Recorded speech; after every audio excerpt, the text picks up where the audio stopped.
너무너무 무서웠어. 우리도 조금만 잘못하면 죽을 수 있겠구나. 어떻게 맞았나 왜 맞았나가 아니고 그냥 맞는 거예요. 이 땅에 존재하는 생지옥이었어요.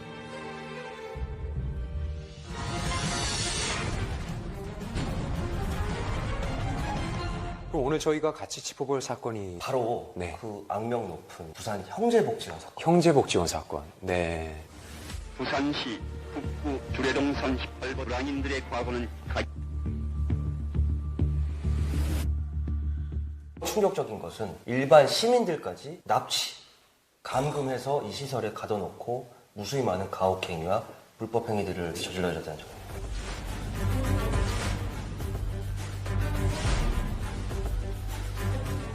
무려 12년 동안 네. 수용된 피해자가 무려 3,000명이었어요. 3,000명이요? 네. 사망자 수가 무려 500명. 500명의 사망자가요? 네, 맞습니다. 그 시설에 들어가게 되면 아무런 이유 없이 바로 매질이 시작됩니다. 밥을 정말 최소한만 주고 소위 군대에서 하는 선착순 있잖아요. 선착순에 못 들어오면 그때부터 또 매질이 시작됩니다. 영양실조에 다 걸려서 먹을 게 없으니까 생쥐 있지 않습니까? 네. 그 생쥐를 그냥 생으로 잡아먹어요. 쥐를 먹어요? 그렇죠.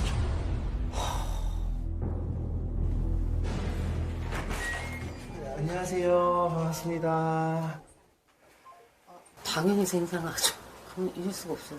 형제복지원 앞에 딱 내리면 교도소라고 똑같다고 생각하시면 될 것 같아요.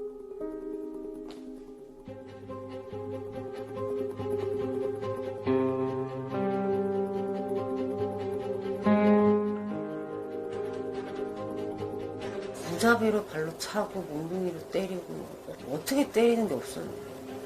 개패드식 빼요. 그러면서 끊임없이 때렸는데 한 사람이 일단 멈춰보라고 해서 발로 이렇게 툭툭 차고 그러더니 얘 죽었다. 그리고 질질 끌고 올라가는 분들 있어요.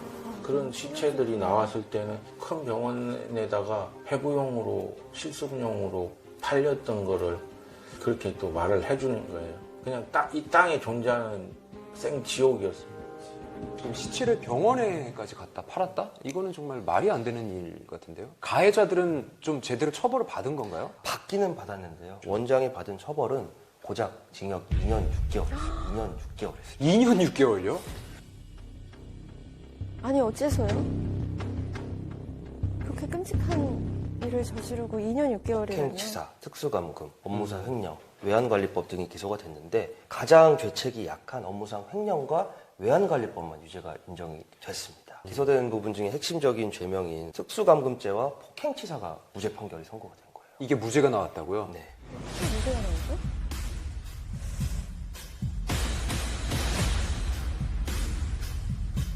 몇 년씩이나 가둬놨는데 이게 어떻게 무죄가 나오나요? 박정희 군사정부 때 내무부 훈령 네. 410조란 게 제정이 됐는데요. 훈령이. 불황인을 선도한다는 목적으로 시설에 사람들을 수용하고 거기 관리하고 노역을 시킬 수 있다.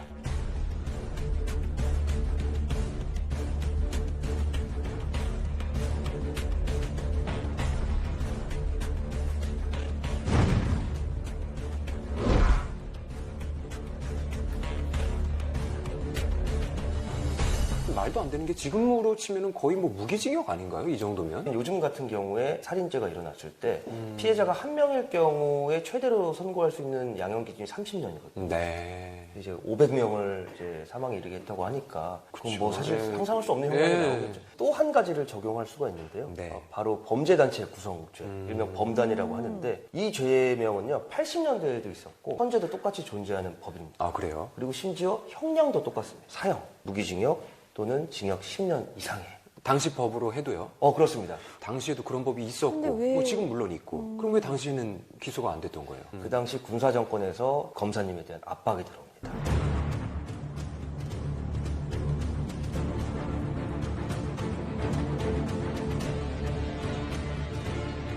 지금 피해자들은 아직도 살아가면서 계속 힘들고 억울하고 너무 이거 참 안타까운 일이잖아요. 평생 가겠죠. 그렇죠. 이 많은 피해자들이 가장 힘들었던 게 네. 사회에 적응하는 것 자체라고 했다. 그러니까요. 그게 제일 문제잖아요. 그렇죠.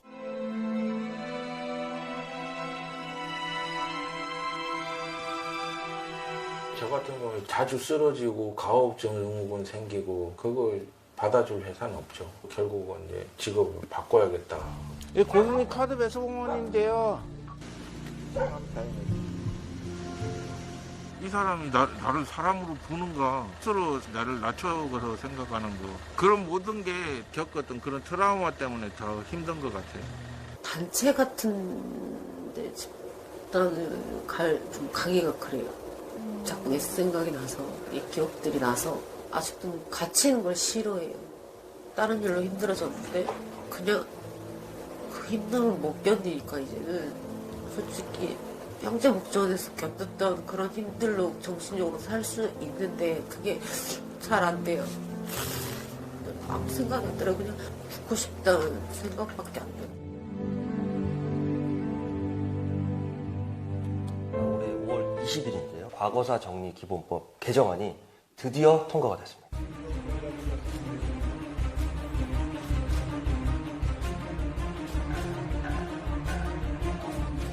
이 법률을 근거로 해서 10월 15일에 다시 재판이 시작이 되었습니다. 이 재판에서 가장 쟁점이 되는 부분은 네. 과거의 내무부 훈령 410조가 합헌이었냐 위헌이었냐.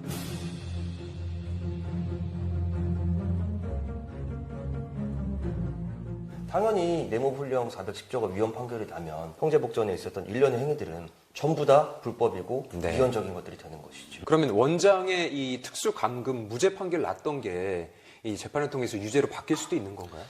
그 부분이 사실은 가장 안타까운 부분인데요. 이제 이 위헌 판결을 받더라도 네. 이 원장에 대한 판결 자체가 바뀔 수는 없습니다. 안 바뀌어요? 네. 박 원장이 2016년에 사망을 했어요. 사망을 했기 때문에 기본적으로 공소권 자체가 없고 아직까지 살아있다고 하더라도 재심 판결을 하지 않는 이상 과거의 판결은 바뀌지가 않는데요. 결과가 지금 재판에 의해서 바뀔 수가 없는데 다시 재판을 하는 이유가 있나요? 가장 중요한 이유가 하나가 네. 있습니다. 네. 바로 피해자들을 구제할 수 있는 네. 길이 열리는 건데요. 위헌으로 인정된다면 네. 피해자들은 국가를 상대로 손해배상 청구를 할 수가 있죠.